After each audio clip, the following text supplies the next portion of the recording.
What is going on, everybody? Welcome back. MTG here with another episode. If you're new to the channel, hi there. So I've had the Pixel 6a for about 1 week now. I've been using it as my daily driver, and I want to share with you guys my thoughts, my opinions, my experience of having the Pixel 6a after 1 week. So without further delay, let's dive right in.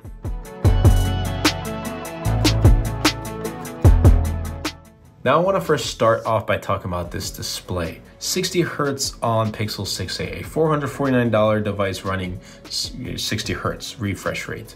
Why?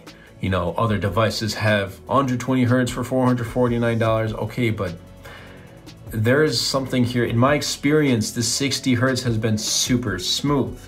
It's been super smooth. I had no issues with it, no lag, no stutter whatsoever. But if I want to compare something to like the Samsung Galaxy A53 that's 120 Hz display, it sucks. Like, it's pretty bad.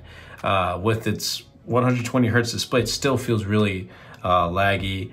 It does stutter a lot, and it's something that I just wouldn't use as a daily device.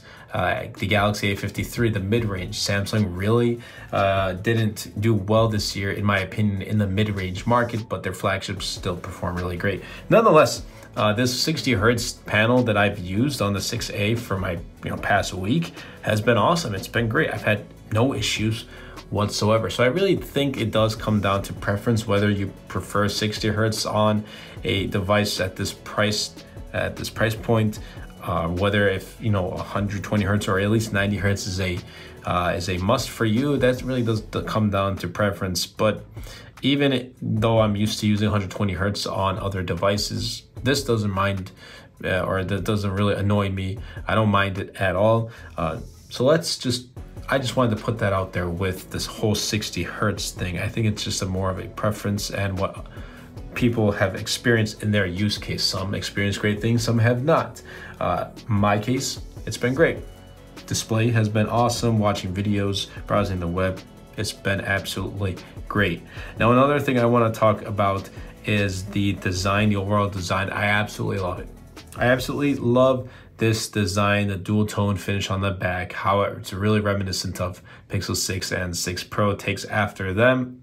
Now, the aluminum frames, or the metal frames right here, the plastic body, it really does feel premium. It's a $449 device, but it does feel premium in the hand. And I also like how it's a little bit more compact with a 6.1 inch display. I think design for me has been overall, like, I'm really impressed with how Google brought the Pixel 6 and 6 Pro design over to the 6a and has really kept it cool.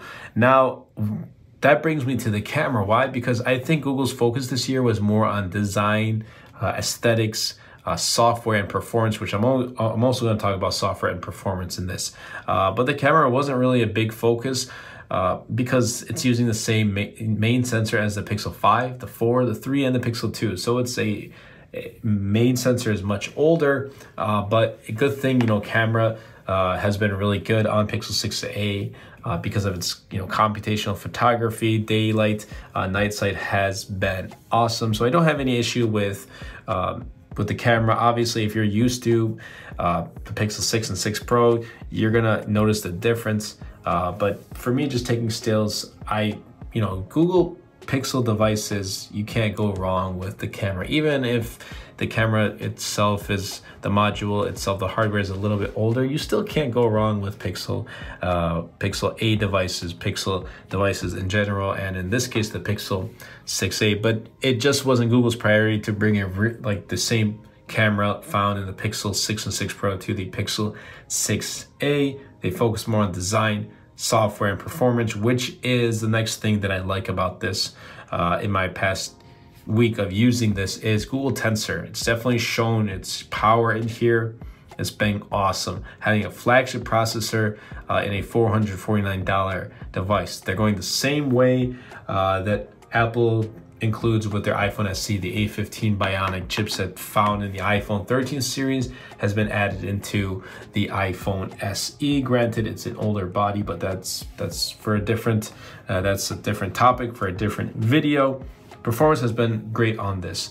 Android 12, I absolutely love using Android 12 on Pixel devices. Material You just, oh my goodness, just look how amazing this device is. I mean, going to wallpaper and style, changing the wallpaper. Let's go right here to download. Let's download one of my, or let's put this as my latest wallpaper. My latest wallpaper pack is called Drip. So if you want to take a look at this wallpaper pack, I'll leave it in the link in the description down below. And if you want to support the channel, that would really mean a lot. But there you go.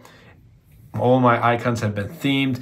My widgets have been themed. If I turned it off and turned it back on, the clock, the time has also been themed to its color, fingerprint sensor. There you go.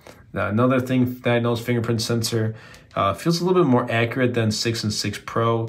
However, it's obviously not as fast. I don't really mind it's not as fast. I take that into its price. Maybe if it was like $1,000 device, not that this would be, but if I was using $1,000 device and it was pretty slow, then I would be like, hey, what's going on? I paid $1,000. I want all the things that I paid for in this phone to be good, but it's okay. Like I haven't had any accidental touches, or let's put it this way, I haven't had any problems where it didn't register or it opened without, you know, registering, or all that stuff with the fingerprint sensor. Mine has been performing really good.